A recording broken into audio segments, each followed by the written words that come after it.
Bata ka, kainin mo nga yan pagkain mo. Gulay eh. Inin mo yan o papatayin kita. Hindi po naman.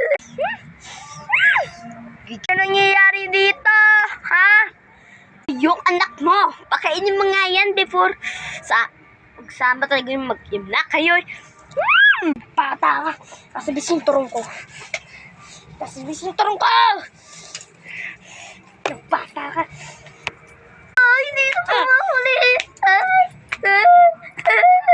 Daming nagugutom sa labas. Tapos ikaw, ang arte-arte mo. Bumalik ka na nga sa tiyan ko.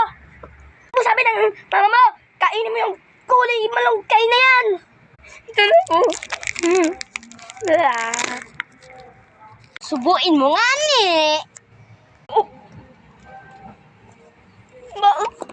Amiyak, bading-bading ka. Ito pa yung anak ni Martes, matalino, ikaw bobo. Eh mama, matalino din yung si Aling Marites eh. Ikas mong bata ka?